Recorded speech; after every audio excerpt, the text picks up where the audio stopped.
தடமதில் சூழ் வெள்ளிப்புத்தூர் என்றொருகால் சொன்னார் கலர்கமலம் சூடினும் முன்னால் கிளியறுத்தான் என்றுரைத்தும் கீழ்மையில் சேரும் வலியறுத்தும் நெஞ்சமே வந்து சென்றால் குடையாம் இருந்தால் சிங்காசனமாம் நின்றால் மரவடியாம் நீலொரு என்றும் புனையாம் மணி விளக்காம் பூம்பட்டாம் புல்குமனையாம் திருமார் கரவு நாள் என் செய்யும் வினைதான் என் செய்யும் என்னை நாடி வந்த கோல் என் செய்யும் கொடுங்கூற்று என் செய்யும் குமரேசர் இருதாளும் சதங்கையும் சிலம்பும் சண்முகமும் தோளும் தடக்கையும் என் கண் முன்னே வந்து தோன்றிடினேன். நாம் இந்த வீடியோவில் பார்க்கக்கூடிய தலைப்பு அப்படிங்கிறது மகர ராசியினுடைய இறுதி பாதமான அவிட்டம் 1 அவிட்டம் 2. இது சனி வீட்டில் இருக்கக்கூடிய செவ்வாய் நட்சத்திரம். சனிக்கும் செவ்வாய்க்கும் சுத்தமாக ஆகாது. சனி ஒரு கட்சி, செவ்வாய் ஒரு கட்சி, 2 பேரும் ஒரே இடத்துல இறைவன் வச்சுருக்காரு. அப்போ சனி வீட்டில் இருக்கக்கூடிய செவ்வாய் நட்சத்திரக்காரங்க எப்போவுமே எதிர்ப்புறமாக தான் நடந்துக்குவீங்க. உங்களுடைய கேரக்டர்ன்றது முன்னுக்கு பின் முரணாக இருக்கும், தப்பாக நினச்சக்கூடாது. இதுதான் அமைப்பு. அப்போ உங்களுக்கு திடீர்னு கோவணும், திடீர்னு அமைதியாகுங்க அப்படின்ற ஒரு கான்செப்ட் தான் உங்களுக்குள்ள எப்போவுமே இருக்கும்.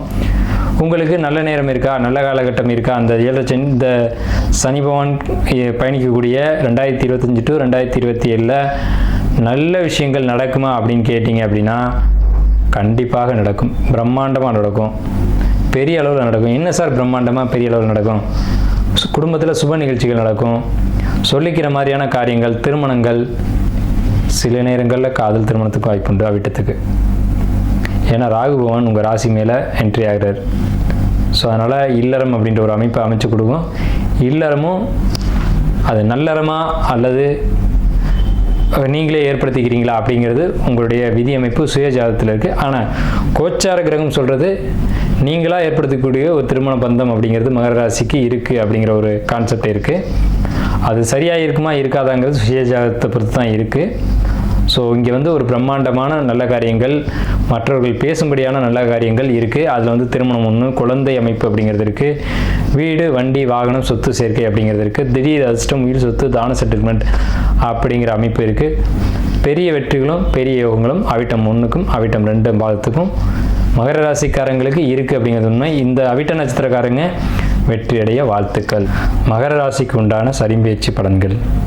அதாவது இந்த 2025 வருஷம் மார்ச் மாதம் 29ஆம் தேதி, இதுக்கு சரியான தமிழ் தேதி அப்படிங்கிறது குரோதி வருஷம் பங்குனி மாதம் 15ஆம் தேதி இரவு மணி 9:44 நடைபெறக்கூடிய இந்த சனி பயிற்சியானது மகர ராசிக்கு என்ன பயிற்சி பலன்களை கொடுக்குது அப்படிங்கிறதையும், நல்ல பலன்கள் என்ன, தீய பலன்கள் என்ன அப்படிங்கிற விஷயத்தையும், அதே மாதிரி இதுக்கு நம்ம என்ன செஞ்சுக்கணும், என்ன பரிகாரம் தேடிக்கணும் அப்படின்னு பார்க்கும்போது, சிவனை வழிபடுறவங்க உங்களுடைய வீட்டுக்கு அருகில் இருக்கக்கூடிய ஏதேனும் ஒரு சிவாலயங்களுக்கு, அது பழமையாக இருக்கலாம் அல்லது புதுமையாக இருக்கலாம், ஏதேனும் ஒரு சிவாலயங்களுக்கு போய் அங்கே இருக்கக்கூடிய நவகிரகங்களை வழிபடுறதும், வைஷ்ணவத்தில் அதை பெருமாளை கும்பிடக்கூடியவங்க உங்கள் வீட்டுக்கு அருகில் இருக்கக்கூடிய பெருமாள் கோயிலில் போயிட்டு ஆஞ்சநேயர் வழிபடுறதும் இதுக்கு சிறப்பான விசேஷமான உத்தமமான பலன்களையும், உங்களுக்கு ஏற்படக்கூடிய எதிர்மறையான விஷயங்களை நீக்கி நல்ல விஷயங்களை அதிகப்படுத்தி கொடுக்கும் அப்படிங்கிறதையும் சொல்லி நம்ம வீடியோ ஆரம்பிக்கிறோம்.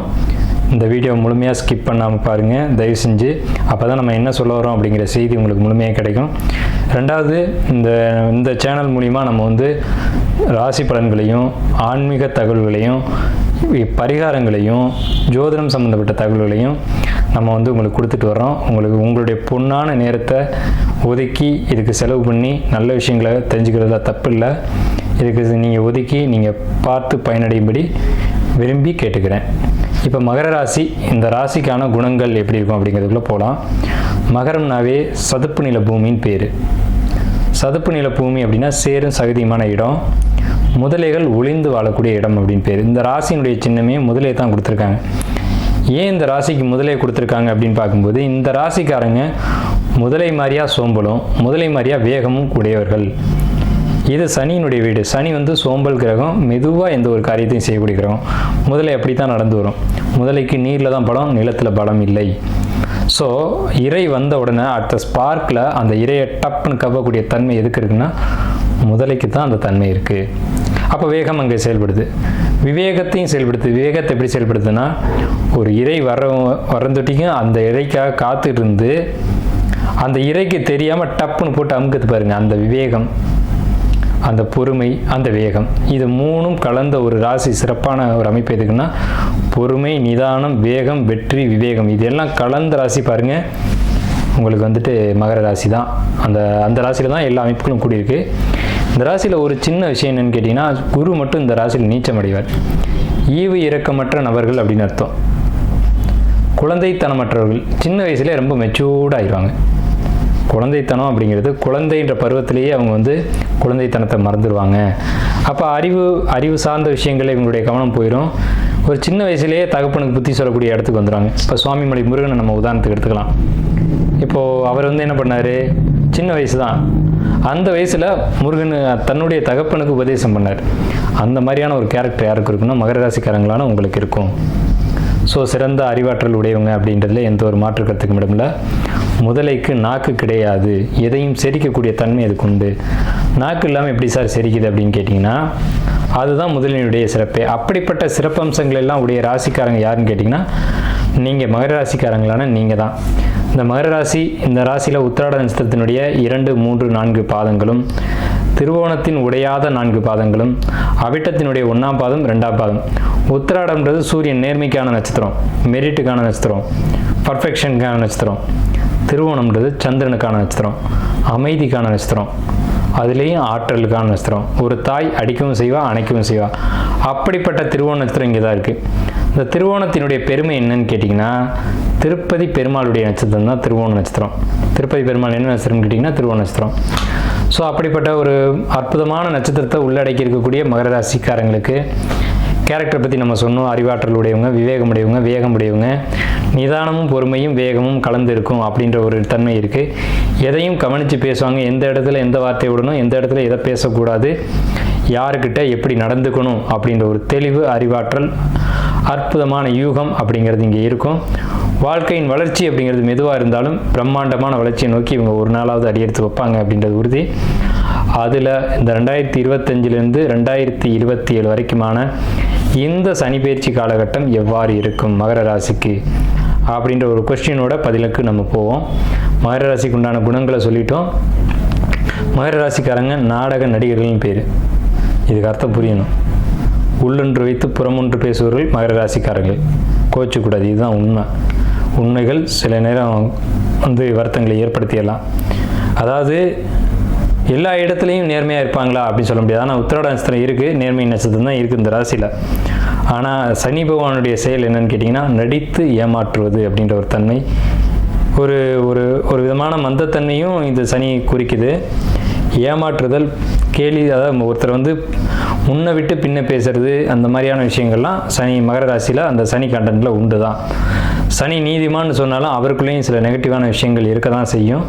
அதெல்லாம் வந்து மகர ராசியில் அந்த போலித்தனமான நபர்கள்னு சொல்கிறோம் இல்லைங்களா, அந்த மாதிரியான ஒரு தன்மைகள் உங்களுக்குள்ளே ஒளிந்திருக்கும். அது உங்களுக்கு தெரிஞ்சிருக்கலாம் அல்லது தெரியாமல் இருக்கலாம். எந்த இடத்துலையும் நீதி நேர்மையோடு கடைபிடிச்சு நடங்க, உங்கள் வாழ்க்கைக்கு வெற்றி உறுதி. சரிங்க, இப்போ கிரக நிலைகளுக்கு போயிடலாம். மகர ராசிக்கு 2ஆம் இடத்துல ராகு. பயிற்சிக்கு பின்னாடி மே மாதம் 14ஆம் தேதி ராகு கேது பயிற்சி நடக்குது. மே மாதம் 18ஆம் தேதிக்கு பிறகு ராகு வந்து கும்பத்துக்கு வர்றாங்க. அதே நேரத்தில் 2 கூடைய சனி பகவான் பயிற்சிக்கு பின்னாடி பங்குனி மாதம் 15ஆம் தேதி அன்னைக்கு 3ஆம் இடமான மீன வீட்டுக்கு பயிற்சி ஆகிறாங்க. மகர ராசிக்கு 6ஆம் இடத்துல குரு பகவானுடைய பயிற்சி நடக்குது. இது மே மாதம் 14ஆம் தேதி அன்றைக்கு நடக்குது. கேது பகவான் இந்த மகர ராசிக்கு 8ஆம் இடத்துல இருக்கிறாங்க. ஸோ 3ஆம் இடத்துல சுபகிரகம் சனி பகவான் இருக்காரு, அது நல்ல விஷயம். 6ஆம் இடத்துல சுபகிரகம் குரு இருக்காரு, அதுவும் ஒரு சுப விஷயம்தான், அதுலேயும் ஒன்றும் நெகட்டிவ் இல்லை. 6இல் குரு வேருடன் பகைன்னு ஒரு வாக்கியம் இருக்குது. 6இல் குரு ஊருடன் பகை, 6இல் குரு வேருடன் பகை. அதாவது இந்த 6ஆம் இடத்துல ஒரு ராசிக்கு குரு பகவான் பயிற்சி ஆகும்போது அவ்வளோ சிறப்பான பலன்கள் இல்லை. கை கால்கள் பத்திரம் அப்படின்னு சொல்லியிருக்காங்க ஆதி காலத்திலேயே. ஸோ கை காலில் ஏதேனும், அதாவது ஒரு பாடல் இருக்கும், இரு காலிலே தலை பூண்டதும், சத்தியமாமுனி 6லே இரு காலிலே தலை பூண்டதும் அப்படின்ற ஒரு பழம்பாடல் இருக்குது. அந்த வாக்கியப்படி என்ன சொல்லுது அப்படின்னா, கை கால்களில் ஏதேனும் காயங்கள் ஏற்படக்கூடிய ஒரு அமைப்பும், ஊருடன் பகை ஏற்படக்கூடிய அமைப்பும், சமுதாயத்தினுடன் பகை ஏற்படக்கூடிய ஒரு அமைப்பையும் இந்த நேரம் மகர ராசிக்கு சொல்லிக்கிட்டு இருக்கு. அதே நேரத்தில் ராசி பலன் அப்படிங்கிறது ஒரு 20% தான் சரியாக வரும். மீதி 80% சுய ஜாதகம் அப்படிங்கிறது கண்டிப்பாக தேவை. இந்த இடத்த நான் அழுத்தி சொல்கிறேன். உங்களுடைய சுய ஜாதகம் கண்டிப்பாக பேசும். அதிலிருந்து 20% அந்த கோச்சார கிரகங்கள் பேசும். ஒரு சம்பவம் நடக்கிறதுக்கு கோச்சார கிரகம் 20% உதவி செய்யுது. அப்படிங்கிறதுனால நாம் இப்போ சொல்லக்கூடிய விஷயங்கள் எதுவும் நடக்காமல் போகாது, நடக்கும். ஆனால் 20% மட்டும்தான் நடக்கும். உங்கள் சுய ஜாதகத்தை உங்கள் ஆஸ்தான ஜோதிடர்கள்ட்டையோ அல்லது எங்களை மாதிரி ஜோசியர்களே அணுகி பார்த்து தெளிவாக நடந்துபடி கேட்டுக்கிறேன். இப்போ பலனுக்குள்ளே நம்ம போகலாம். இப்போ கிரக நிலைகளை சொல்லிட்டோம். கிரக நிலைகளை ஒட்டி என்ன பலன் நடக்கும் அப்படிங்கிறது காத்துட்ருப்பீங்க. அந்த விஷயத்துக்கு நான் வர்றேன். உங்கள் பொன்னான நேரத்தை வீணடிக்க நம்ம விரும்பலை, சரிங்களா? இப்போ சந்திரனுக்கு 2ல் ராகு அப்படின்னா என்ன அர்த்தம் அப்படின்னா, பேச்சு வார்த்தைகளில் கவனம் தேவை அப்படிங்கிற ஒரு கான்செப்ட் முதல்ல இங்கே இருக்குது. குடும்பஸ்தானம் பேர். குடும்பம்னா கணவன் மனைவி குழந்தைகள் இணைந்தது குடும்பம். கணவனுக்கு மனைவிக்கு இடையில் கருத்து வேறுபாடு, தகப்பனுக்கு பிள்ளைக்கு இடையில் கருத்து வேறுபாடு, மாமியாருக்கு மருமகளுக்கும் இடையில் கருத்து வேறுபாடு, அதே மாதிரி தகப்பனுக்கு மகளுக்கும் இடையில் கருத்து வேறுபாடு, தகப்பனுக்கு மகனுக்கும் இடையில் கருத்து வேறுபாடு, அல்லது மகனுக்கும் மனைவிக்குமான கருத்து வேறுபாடு அப்படிங்கிறது குடும்பஸ்தானத்தில் இங்கே கனெக்ட் ஆகுது. ஆனால் அந்த ராகு நின்ற இடத்தை குருபவன் தன்னுடைய 9ஆம் பார்வையை பார்க்கறது விசேஷம். இது என்ன சார் சொல்லுது? ஏன் ராகுவை பற்றி பேசிட்டு நீங்கள் குரு பார்வை எடுக்கிறீங்க அப்படின்னா, அங்கே ஒரு சூட்சமம் இருக்குது. அரசாங்க கடன் வாங்கி வீடு கட்ட போறீங்கன்ற யோகத்தையும் இந்த குரு பகவானுடைய 9ஆம் பார்வை சொல்லுது. குரு பகவான் பாக்கியாதிபதி. அவர் பாக்கியஸ்தானத்தை பார்க்குறாரு. பாக்கியத்தை கொடுப்பாரு, அது அரசு வழியில் கொடுப்பாரு. நம்ம ஒரு விஷயத்தை செய்வோமான்னு காத்துட்ருப்போம். அதுக்கு யாரேனும் பணம் கொடுத்தா பரவாயில்லையே அப்படின்னு யோசிச்சு காத்துட்ருப்போம். நம்மளுடைய குணம் அப்படி தானே. இல்லாத போது யாரேனும் உதவி செய்வாரான்னு காத்துட்ருப்போம். அதுக்கு இறைவன் உதவுவார்ன்றதே சாட்சி. மனிதர்கள் இன்று பழகலாம், நாளை பிரியலாம், ஆனால் தெய்வம் என்றைக்கும் நிலையானது. அப்போ இந்த குருன்னு சொல்லக்கூடிய இந்த இறைவன்ற பிளானட் என்ன சொல்லுதுன்னா, அரசு வழிகள் மூலம் உதவிகளை ஏற்படுத்தி கொடுக்கும். பெரிய மனிதர்கள் சமுதாயத்தில் பெரிய அந்தஸ்தில் இருக்கவங்க, பணம் நிறைய வச்சுருக்கவங்க பணம் கொடுத்து உதவுவாங்க நீங்கள் கஷ்டப்படுறதை பார்த்துட்டு, அப்படிங்கிற ஒரு அமைப்பு உங்கள் ஜாதத்தில் இருக்குது. 8ஆம் இடத்துக்கு கேது, 3ஆம் இடத்து சனி. இங்கே தான் கவனம் தேவை. வீடு கட்டக்கூடிய பாக்கியம்லாம் இருக்குது, அதெல்லாம் ஒன்றும் குறமில்ல. 3ஆம் இடத்து சனிங்கிறது வம்பு வழக்குகள் பேச்சுவார்த்தைகள்னால ஏற்படுத்திடும். எதை பேசணும் என்ன பேசணுங்கிறத எல்லா இடத்துலையும் தெளிவாக இருந்து பேசணும். ஏன்னு கேட்டிங்கன்னா, ஏற்கனவே சொன்னேன், மிஸ்கம்யூனிகேஷன்ற பிரச்சனை ஒன்று உண்டு அப்படின்னு. நீங்கள் யதார்த்தமாக ஒருத்தரை பற்றி ஒரு கமெண்ட் கொடுத்தீங்கன்னா அவர் போய் அங்கே வேறு மாதிரி சொல்லிட்டு போயிடுவார். இவர் இதை சொன்னார்ன்றது சொல்கிறது பதிலாக இவர் இன்ன கருத்தில் சொன்னார்னு அவர் கருத்தை சொல்லிட்டு போயிடுவார். நம்ம சொன்னது ஒன்றா இருக்கும், அவர் சொன்ன கருத்து இந்த மாதிரி இருக்கலாம் அப்படின்னு நான் நினைக்கிறேன் அப்படின்ட்டு போயிடுவார். அப்போ அங்கே ஒரு பாம்பு வெடிச்சிடும். ராகுன்றது வெடிகுண்டு வெடிச்சிடும். ஆனால் குரு பகவான் பார்வையில் இருக்கிறதுனால அந்த வெடிகுண்டு மெதுவாக வெடிக்கும் அப்படிங்கிறதான் ஒரு சிறப்பான விஷயம். உங்கள் ராசிக்கு 10ஆம் இடத்தை குரு பகவான், 12ஆம் இடத்தை, 2ஆம் இடத்தை, இந்த 3 ஸ்தானங்களை குரு பகவான் பார்க்குறது மிகப்பெரிய விசேஷம். 10 பார்த்தா என்ன சார் பண்ணுவார், 12 பார்த்து என்ன செய்வார், 2 பார்த்து என்ன செய்வார் அப்படிங்கிறத தெரிஞ்சுக்கணும் இல்லையா? 10ஆம் இடம் தொழில் ஜீவனத்துக்கு வாய்ப்புகளை கொடுப்பாரு, வருமானத்தை பெருக்கி கொடுப்பாரு. 12ஆம் இடம் அயன சயன போகத்தை சிறப்பாக பண்ணி கொடுப்பார். 2ஆம் இடத்தை பார்க்கக்கூடிய குரு பகவான் பொருளாதார மேம்பாட்டை கொடுப்பார், பிரம்மாண்டமான வளர்ச்சி கொடுப்பார், வருமானத்துக்கான வழிவகைகளை கொடுப்பார். வருமானத்துக்கான ஒரு முதலீடு இந்த காலகட்டத்தில் 2025 2027க்குள்ள பெரிய பணத்தை எடுத்து சிறிய வருமானத்துக்காக போடுவீங்க. அதாவது நீண்ட கால முதலீடுன்னா என்னன்னு கேட்டிங்கன்னா, பெரிய அமௌண்ட் போடுறது சார், கொஞ்சம் கொஞ்சமாக அதுலேருந்து பணத்தை எடுத்துக்கிட்டே இருக்கார் சார். தன் காலத்துலேயும் தன் மகன் காலத்துலையும் தன் பேரன் காலத்துலையும் அந்த பணத்தை கொஞ்சம் கொஞ்சமாக எடுத்து பெரிய அமௌண்ட்டை மாற்றுறது, இதுக்கு பேர் தான் நீண்ட கால முதலீடுன்னு பேர். அந்த விஷயத்தை உங்கள் வாழ்நாளில் நீங்கள் இந்த டைமில் பண்ண போகிறீங்கன்னு கிரகம் சொல்லுது சார். அதுக்கான ஏற்புடைய சரியான காலகட்டம் சார் இது. மகர ராசிக்கு ஒரு அருமையான காலகட்டம். நீண்ட கால முதலீடுகள் செய்வது, ஒரு தொழிலில் பணத்தை போட்டு அதை நீண்ட காலம் பொறுமையாக எடுக்கிறதுக்கான சிறந்த காலகட்டம் இந்த காலகட்டத்தில். அதாவது சனி கொடுக்க எவர் தடுப்பார்னு ஒரு வாக்கியம் இருக்குது, கேள்விப்பட்டிருக்கீங்களா? அது இந்த டைம் தான். ஒரு தொழில் ஆரம்பித்து கொடுத்து சனி பகவானுடைய 10ஆம் பார்வை உங்களுடைய ராசிக்கு 12ஆம் இடத்தை பார்த்தா 12ஆம் இடம் தான் நீண்ட கால முதலீடு. சனி கொடுத்தா எவர் தடுப்பார்? சனி கொடுக்குறார், தடுக்க முடியாது. அந்த இடத்த சனி பார்த்து குருவும் சேர்ந்து 7ஆம் பார்வையை பார்க்குறாரு. ரொம்ப பெரிய விசேஷமான காலகட்டம். அதே நேரத்தில் உங்களுக்கு 5ஆம் வீட்டை சனி பார்ப்பது ரொம்ப பெரிய பெரிய பெரிய விசேஷம். என்ன சார் விசேஷம்? 5ஆம் வீட்டை சனி பார்த்தா எப்படி சார் விசேஷம் நீங்கள் கேட்கலாம். உங்கள் மைண்ட் வைஸ் நமக்கு கேட்குது. 5ஆம் இடம்ன்றது பூர்வீகம், முன்னோர்கள். சனின்றது குலதெய்வம், பித்திருக்கள், முன்னோர்கள். இவங்களால் ஏதேனும் ஒரு இடர்பாடுகள் இருந்து நீங்கள் சந்திச்சுக்கிட்டு இருந்தால் நல்லா கேட்டுக்கோங்க, இது முக்கியமான இடம். முன்னோர்கள் வழிபாடு இன்னும் நடத்தலை, என்னால் நடத்த முடியலை அப்படின்னு நீங்கள் கவலைப்பட்டு இருந்தீங்கன்னா அந்த கவலை அவசியமற்றது அப்படின்னு நான் சொல்லுவேன். 5ஆம் இடத்தை எப்பெல்லாம் சனி பார்க்குதோ அப்பெல்லாம் பூர்வீக தெய்வங்கள், குலதெய்வங்கள், வீட்டு தெய்வங்கள் இதெல்லாம் எடுத்து கும்பிடுவாங்க அப்படின்ற கணக்கு இருக்குது. இது இயற்கையினுடைய ஒரு அமைப்பு. சனி தான் பாரம்பரிய பழமையான குலதெய்வம் அப்படின்னு அர்த்தம். குலதெய்வதை அப்படின்னு அர்த்தம். அந்த இடத்த சனி பகவான் பார்க்குறது விசேஷம் சார். அதுவும் இந்த வருஷத்தில் பார்க்குறது விசேஷம் சார். கும்ப ராசியிலேருந்து மீன ராசிக்கு போய் 3ஆம் பார்வையாக உங்களுடைய 5ஆம் இடத்தை பார்க்கும்போது மகர ராசிக்கு ஏற்புடைய காலகட்டம் சிறப்பான காலகட்டம் அப்படின்னு தான் நான் சொல்லுவேன். அதில் எந்த விதமான மாற்று கருத்துக்கு இடமில்லை. 8ஆம் இடத்துல கேதுவும் உங்களுக்கு ஆன்மீக பயணங்கள், ஆன்மீக எண்ணங்கள், ஆன்மீக சிந்தனைகள், மெடிடேஷன், யோகா, தியானம், தவம் இதெல்லாம் எளிமையாக கைகூடி வரப்போகுது. அதனால் உங்களுக்கு பிரயோஜனம் உண்டு அப்படிங்கிற சொல்லுது. ஆள் மனசுக்குள்ளே இருந்த ஒரு பயம், கவலை, ஒரு ஆயுளை பற்றிய பயம் இந்த நேரத்தில் காட்டும். ஆயுள், ஆரோக்கியம் அப்படிங்கிறதெல்லாம் இந்த 2.5 வருஷத்துக்கு இடையில் எந்த ஒரு பாதிப்பையும் தராது. ஆயுளை பற்றி முழுமையாக தெரிஞ்சுக்கணும் அப்படின்னா ஆயுளை பற்றி ஆய்வு பண்ணவே கூடாதுன்னு ஜோதிட சாஸ்திரம் சொல்லுது. ஆனால் ஒரு சில ஜோதிடர்கள் அதையும் பார்த்து சொல்லக்கூடிய திறமையான நபர்கள் இருக்காங்க. அவங்கள அணுகி உங்களுடைய ஆயுள் பயத்தை போக்கிக்கோங்க அப்படிங்கிறது நம்மளுடைய தாழ்மையான வேண்டுகோள். அப்போ 8ஆம் இடத்துக்கு எது கெடுக்குமா, விபத்தை கொடுக்குமா, மரணத்தை கொடுக்குமானா கண்டிப்பாக கொடுக்காது. மோட்சக்காரகன் தான் அவர். ஆனால் மோட்சத்தை உங்களுடைய வாழ்க்கையில் கொடுக்க மாட்டார். உங்கள் வாழ்க்கையில் ஏற்பட்ட துயரத்துக்கு கொடுப்பார் மோட்சத்தை. சார் எனக்கு வீடு இல்லை சார், வாகனமே இல்லை சார், அதை கொடுப்பார். அது ஒரு துயருக்கு மோட்சம் தானே. 8ஆம் இடம்ன்றது அது அசுபஸ்தானம். அந்த இடத்துக்கு தான் கேது வர்றார், சுபஸ்தானத்துக்கு கேது வரல. அது இப்போ கேது 8ஆம் இடத்துக்கு வந்தால் மட்டும் ஒரு தவறான ஒரு விஷயம் நடந்துடாது. அதுக்கு வேறு சில கிரகங்களுடைய தொடர்பு வேணும். அந்த தொடர்புகள் இல்லை அப்படிங்கிற ஒரு சிறப்பான விஷயம் இருக்குது. உங்கள் ராசிக்கு 12ஆம் இடத்தை குரு பகவான் பார்க்குறதுனால உங்களுக்கு ஆயுள் எந்த ஒரு ஆபத்து, விபத்து, கண்டம் அப்படிங்கிறதுக்கான இடம் இல்லை. சிறப்பாக இருக்குது. உங்களுக்கு 12ஆம் இடத்தை சனி பார்க்குறதுனாலையும் விபத்துக்கள், ஆபத்துக்கள் அப்படிங்கிறதுலாம் எதுவும் இல்லை. நீங்கள் தைரியமாக இருக்கலாம் அப்படின்ற காலகட்டம். தைரியஸ்தானத்தில் ராசி அதிபதி போய் 3ஆம் இடத்துல உட்கார்றது தைரியத்தை அதிகப்படுத்தி கொடுக்கும், வீரத்தை, வெற்றி அதிகப்படுத்தி கொடுக்கும். தைரிய வீர விஜயஸ்தானம் பேர் 3ஆம் இடத்துக்கு. அங்கே போய் ராசி அதிபதி உட்கார்றார் அப்படிங்கிறது மிக மிக மிக பெரிய விசேஷம் அப்படின்னு தான் நம்ம சொல்லணும். ஆயுளுக்கோ ஒரு ஆபத்துக்கோ இங்கே இடம் இல்லை. ஆயுள் தீர்க்கம் அப்படின்ற ஒரு அமைப்பு தான் உங்கள் ஜாதகத்தில் இந்த 2 வருஷம் காலகட்டத்துக்கு இருக்குது. படிக்கக்கூடிய மகர ராசி நேயர்களை பொறுத்த வரைக்கும் அடிப்படை கல்வி தடை ஏற்படுத்தும். உயர்கல்வி கல்லூரி படிக்கக்கூடிய மாணவர்கள் பொறுத்த வரைக்கும் தடை ஏற்படுத்தும்.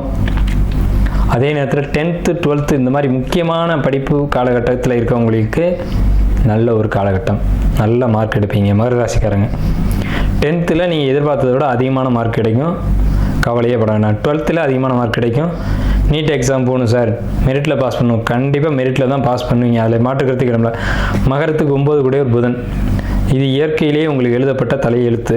இந்த கணக்கு தான் உங்களுக்கு உண்டு. அப்படின்னா நீங்கள் ஒரு கணக்கு வழக்கு, கம்ப்யூட்டர் இது சார்ந்த துறைகளுக்கு நீங்கள் போகிறதுக்கான ஒரு படைப்பு தான் உங்களுடைய படைப்பு. ஒரு நிர்வாகம் பண்ணக்கூடிய ஒரு வேலைக்கு போகிறது, ஒரு தொழில் சார்ந்த படிப்புகளை படிக்கிறது, டிப்ளமோ, ஐடி இந்த மாதிரி துறைகளை படித்து ஒரு நிர்வாகத்துக்கு போய் நல்ல சம்பாத்தியத்துக்கு போகக்கூடிய ஒரு அமைப்பு, நல்ல வருமானம், நல்ல உத்தியோகம், ஒரு கம்பெனிக்கு வேலைக்கு போகக்கூடிய ஒரு அமைப்பில் தான் நீங்கள் பிறந்திருக்கீங்க. அதுக்கெல்லாம் இந்த 2 வருஷத்துக்குள்ளே இடம் உண்டு. இந்த 2 வருஷத்துக்குள்ளே படித்து பட்டம் வாங்கி நீங்கள் அந்த இடத்துல போய் உட்காந்து தொழில் செய்வீங்க. அப்படிங்கிறதுல எந்த விதமான மாற்று கருத்துக்கும் இடமில்லை.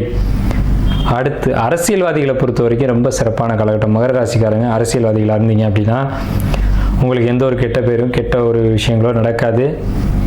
நீங்கள் சொல்லப்போனால் உங்களுக்கு மதிப்பு மரியாதைகள் கூடும். நீங்கள் நல்ல காரியம் பண்ணுறீங்க அப்படின்ற ஒரு பேர் கிடைக்கும், புகழ் கிடைக்கும், அந்தஸ்து கிடைக்கும். இது எதிர்காலத்துக்கு நல்ல ஒரு அடித்தளமாக அது அமையும். இது ஒரு விஷயம். கலைத்துறையில் இருக்கக்கூடியவங்களுக்கு நல்ல எதிர்காலம், நல்ல சிறப்பான ஒரு அமைப்பு அப்படிங்கிறது இருக்குது.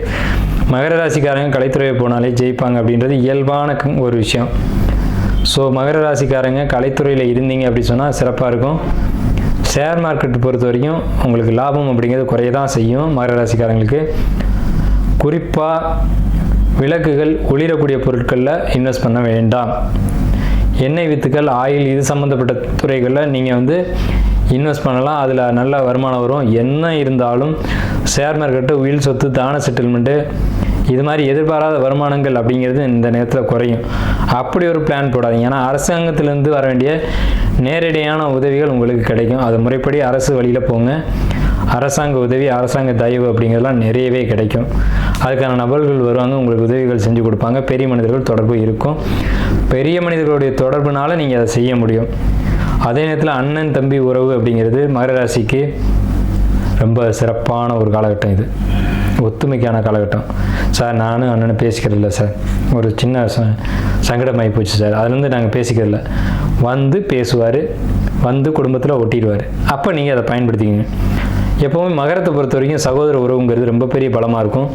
சகோதரோட உதவி இருந்தது அப்படின்னா மிகப்பெரிய உயரத்தை தொடலாம். ஆனால் நீங்கள் சுயநலவாதிகள் அப்படின்ற ஒரு கான்செப்ட் இருக்குது. எது எப்படி இருந்தாலும் அவர்கள் விட்டு கொடுத்து போவாங்க, அவங்க இறங்கி போவாங்க. அப்படின்ற காலகட்டத்தில் அந்த உதவிகளையும் தயவுகளையும் நீங்கள் பயன்படுத்திங்க அப்படின்றத நம்ம கேட்குறோம். சரிங்களா? மகர ராசிக்காரங்க படிப்பு, கலைத்துறை, ஷேர் மார்க்கெட், அதே மாதிரி கலைத்துறை இதெல்லாம் நம்ம சொல்லிட்டோம். படிப்பை சொல்லியாச்சு. படிப்புக்கு எந்த ஒரு தொந்தரவும் இல்லை. அதேமாதிரி அம்மா அப்பா உறவுகள் பொறுத்த வரைக்கும், அம்மா அப்பா ஆயுளை பொறுத்த வரைக்கும் இதிலெல்லாம் மகர ராசிக்காரங்களுக்கு எந்த ஒரு குறையும் இந்த காலகட்டத்தில் கிடையாது. அப்போ வளர்ச்சி இருக்கா இந்த காலகட்டத்தில்? 2025 2027 வரைக்கும் வளர்ச்சி இருக்கா அப்படின்னு கேட்டால் கண்டிப்பாக பிரம்மாண்டமான ஒரு வளர்ச்சி இந்த 2025 2027 வரைக்கும் உறுதியாகவே உண்டு. அதில் எந்த விதமான மாற்று கருத்துக்கு இடமில்லை. உங்கள் வாழ்நாளில் நீங்கள் திரும்பி பார்த்தீங்கன்னா இந்த காலகட்டத்தில் வாழ்க்கைக்கு தேவையான முக்கிய காரியங்களையும் முக்கியமான நல்ல விஷயங்களும் நடந்திருக்கும் அப்படிங்கிறது ஒரு அமைப்பு இதில் வரும். இதுதான் விஷயம். மகர ராசிக்காரங்க இது பொறுத்த வரைக்கும் தொழில், உத்தியோகம், வேலைக்கு போகக்கூடியவங்க, மகரத்துக்கு 6ஆம் வீடு மிதுன வீடு, அங்கே குரு இருக்காங்க. அவர் 3 12 கூடியவர். உத்தியோகத்தில் சின்ன சின்ன இடைஞ்சல்கள் வந்தாலும் ப்ரொமோஷன், இன்க்ரிமெண்ட்டு இதெல்லாம் நிறைய கிடச்சி நல்ல தொழில் பார்க்கக்கூடிய வாய்ப்புகள் இருக்குது. தொழில் பண்ணக்கூடியவங்களுக்கு சிறப்பான அமைப்பு இருக்குது. தொழில் பண்ணுறேன் சார், ஒரு மளிகை கடை வச்சுருக்கேன், ஒரு பேக்கரி வச்சுருக்கேன், டீ கடை வச்சுருக்கேன், இல்லை பெரிய மால் வச்சுருக்கேன், அதில் இல்லை சார் நான் சின்ன தொழில் தான் சார் பண்ணுறேன் அப்படி சொன்னீங்கனாலும் சரி, அது டெவலப் ஆகும். பெரிய கடைகள் வச்சுருந்தாலும் பெரிய லாபங்கள் கிடைக்கும். அப்படிங்கிற ஒரு அமைப்பு தான் தொழிலை பொறுத்த வரைக்கும். வேலையை பொறுத்த வரைக்கும் ப்ரமோஷன், பதவி உயர்வு, இன்க்ரிமெண்ட் இதெல்லாம் நிச்சயமாகவே உண்டு. ஏன்னா உங்களுக்கு 6ஆம் இடம் மிதுன ராசியில் போய் குரு உட்காந்துருக்காங்க. ராகுக்கு அதுக்கு திரிகோணத்தில் தொடர்பு வருது. அப்படின்றதெல்லாம் பிரம்மாண்டமான வளர்ச்சி, தொழில் வளர்ச்சி, பொருளாதார வளர்ச்சி, அதே மாதிரி உத்தியோக வளர்ச்சி அப்படிங்கிற 3 வளர்ச்சியும் இருக்குது. குடும்ப வளர்ச்சியும் இருக்குது. ஏன்னா குடும்பஸ்தானத்தில் ராகுக்கு வந்து வளர்ச்சி கொடுக்குறாங்க. குழந்தைகள், குடும்பம் பெருகும் அப்படிங்கிற ஒரு அமைப்பு இருக்குது. குழந்தைகள் கிடைக்கும். திருமணம் ஆகாதவங்களுக்கு திருமணம் நடக்கும் அப்படிங்கிற ஒரு அமைப்பு இந்த மகர ராசிக்காரங்களுக்கு இந்த 2025 2027 வரைக்கும் உண்டு. ஸோ எல்லா வகையிலும் சிறப்பான பலன்களை அனுபவிக்கக்கூடிய ராசி எது, உச்சபட்சமாக சிறப்பான பலன்களை எது அனுபவிக்குது அப்படின்னு கேட்டிங்கன்னா மகர ராசி தான். அதுக்கு காரணம் கடந்த காலகட்டங்களில் ஏற்பட்ட நிறைய கசப்புகள் இருந்தாலும் உண்மைதான். அது 7.5 சனி அப்படின்றத ஒரு கான்செப்டை சொல்லுவாங்க. 7.5 சனியில் பெரும்பாலும் எனக்கு உடன்பாடு கிடையாது. இருந்தாலும் சின்ன சின்ன துயரங்கள் ஒரு சிலருக்கு இருந்திருக்கலாம், ஒரு சிலருக்கு இல்லாமல் இருந்திருக்கலாம். அது சுயஜாதகத்தின் அடிப்படையினானது. இது கோச்சார கிரகம் 20% மட்டுமே. அந்த 20% ஏற்பட்ட லாப நஷ்டங்களை தான் நம்ம சொல்லிட்டு பேசிட்டு வந்துட்டு இருக்கோம். ஸோ மகர ராசிக்காரங்களுக்கு வெற்றி அதிகம். வெற்றியை பயன்படுத்திக்கங்க. வாழ்த்துக்களும் நன்றிகளும்.